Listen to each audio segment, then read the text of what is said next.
just wanted to clarify that we're not following 60-40. We're following. No, we're following historical- we're following 60-40, and on the 40% for liquor, we follow the historical sharing. We're talking about historically the sharing per the technical staff is something like 57.5% as against 42.5%.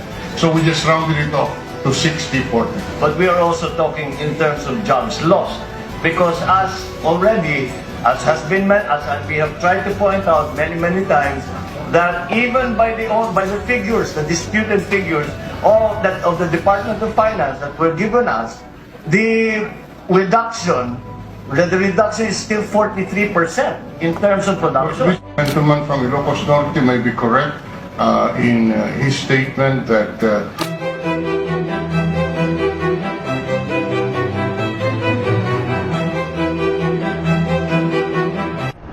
If I may just make a manifestation. Thank you, Mr. President. With the indulgence of Senator Drilon, I would just like to manifest that I did not, in fact, in caucus vote for did not agree to the period of 40 billion for the aggregate incremental revenue collections over sin taxes in the structure that has been proposed. The reason that I did not agree with the figure of 40 billion is that, as I think I had amply shown during my interpolation, that the figure of 40 billion is not, in fact, a figure that is a realistic one, and it is a one that will be collected by the BIR for various reasons, which, as I said, I think I was able to amply demonstrate.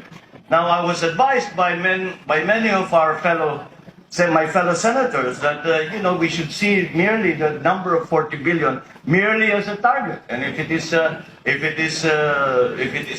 we are successful in achieve that, then all well and good. But if not, then then we will have to look it back. But we must just see. If I believe it will not be that 40 billion will not be collected, so be it. It is merely a target. However, the argument and the discussion does not end there. The discussion goes on is because of the use of wrong numbers, wrong coefficient to force the calculations to reach 40 billion. The impositions upon the tobacco industry and to a lesser extent to the alcohol industry will be such that the effect will be ruinous to the industry. And that is why I believe we have been able to show that that 40 billion, as has been said over and over again, is not really a practical number, and it is not one that I agreed with. And as I said during my interpolation, during the period of individual amendments, I will propose a system by which these dislocations that we fear are not as severe as they would be in the bill as proposed. So that I await, but still arrive at an incremental revenue number, which will be very close to what the sponsor proposes. Having said that, I would just like to further move now from manifestation to just a quick question to our sponsor.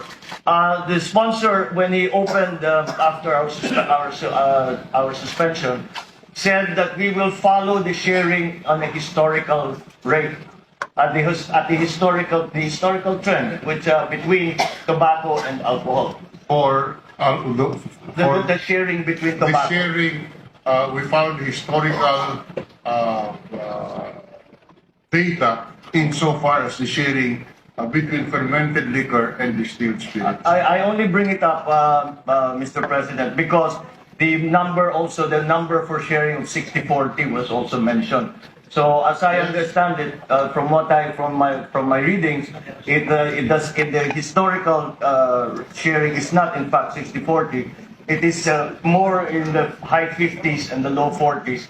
High 50s for tobacco and low 40s. So I just wanted to clarify that we're not following 60-40. We're following. We're following 60-40, and on the 40% for liquor, we follow the historical sharing. So the historical sharing is